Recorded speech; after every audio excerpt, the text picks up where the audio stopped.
Welcome back बच्चों। आज की क्लास में हम लोग गिव और लेट के जितने भी यूज हो सकते हैं उसको पढ़ेंगे, क्योंकि गिव और लेट एक मल्टी यूज है। आज के बाद आप अगर गिव और लेट को यहाँ सीखेंगे तो इसके बाद आप राइटिंग भी कर सकते हैं और स्पोकन भी कर सकते हैं। तो देखिए मेरे साथ। अच्छा, पढ़ने से पहले कुछ इसके ऐसे रहस्य बता दूं जो आपको हमेशा दिमाग में रखना है। जैसे देखो, जो लेट और गिव है इन दोनों का ही हिंदी मीनिंग होता है दो। ये वाला दो नहीं, मतलब दो। और एक बात बता दूं, लेट के बाद हमेशा वर्ब आती है और गिव के बाद हमेशा आपका नाउन आता है। एक और बात बताऊं, लेट और गिव इन दोनों के बाद ऑलवेज ऑब्जेक्टिव केस आएगा, सब्जेक्टिव केस कभी नहीं आएगा। इस बात को भी याद रखो। पहला स्ट्रक्चर इसका देखो, let object given other part. ये स्ट्रक्चर पता किसका है? ये स्ट्रक्चर है एक्टिव वॉइस का। इसका हिंदी मीन क्या बनेगा? देखो स्ट्रक्चर फ्रेम करते हैं। Let me go, let me sleep, let him sleep, let him beat, let him eat. तो इस टाइप से अब मीनिंग क्या निकलता है?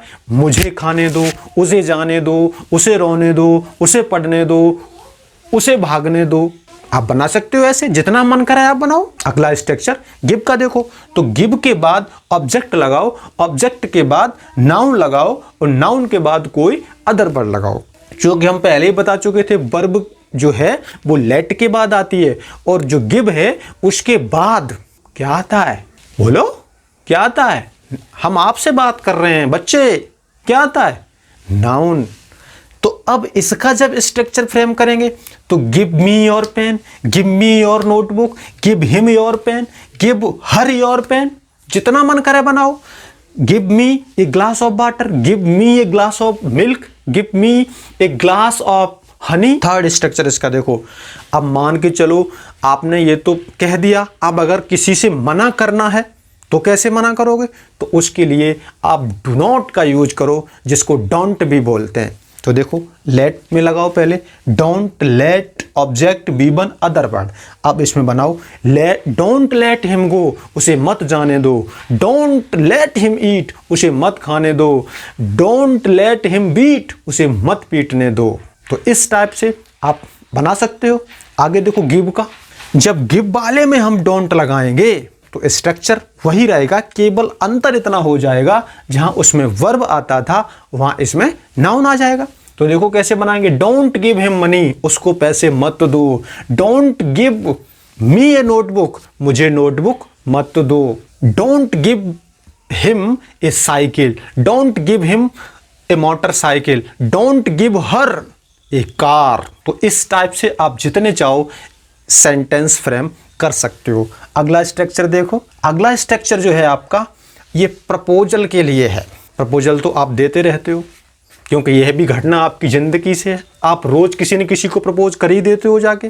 तो देखो प्रपोजल कैसा है। यहाँ लेट लगाओ, अस लगाओ और उसके बाद बी वन लगाओ और उसके बाद अदर वर्ड लगाओ। अब देखो सेंटेंस कैसे बनेगा। लेट अस स्लीप, चलो सोते हैं। लेट अस ईट, चलो खाते हैं। लेट अस बीट, चलो मारते हैं। लेट अस वॉच ए मूवी, चलो मूवी देखते हैं। तो इस टाइप से आप जितने भी सेंटेंस चाहो फ्रेम कर सकते हो। अगला स्ट्रक्चर देखो, ये स्ट्रक्चर तो बिल्कुल तूफान है। अगला स्ट्रक्चर जो है ये हम लोग सपोजिशनल का लेते हैं। इसे सपोज करते हैं, मानते हैं। मैथ में नहीं मानते हैं, माना यह एक्स है, माना यह भाई है। तो उस टाइप का हम यहां जब स्ट्रक्चर फ्रेम करते हैं तो let plus it plus be plus other word. अब इससे स्ट्रक्चर कैसे फ्रेम होगा? Let it be a triangle, माना कि यह एक ट्रायंगल है, त्रिभुज। Let you be a doctor, माना कि तुम एक डॉक्टर हो। Let you be a nurse, माना कि तुम एक नर्स हो। Let you be a engineer, माना कि तुम एक इंजीनियर हो। तो जहां हम कहते हैं कि माना, यानी जहां हम सपोज करते हैं, वहां हमारा ये स्ट्रक्चर काम आ जाता है। तो बच्चों मैं छोटे छोटे वीडियो आपको देता हूं, क्यों? क्योंकि आप एक्स्ट्रा टाइम में देखो, खाना खा रहे हो देखो, एक बार देखो, दो बार देखो, अरे जब तक समझ नहीं आता तब तक देखो। और इस वीडियो कमेंट किया करो, पूछा करो आपको आखिरकार किसका क्लास चाहिए। आज के इस लेक्चर में इतना ही, मिलेंगे किसी नेक्स्ट लेक्चर में। Thank you very much.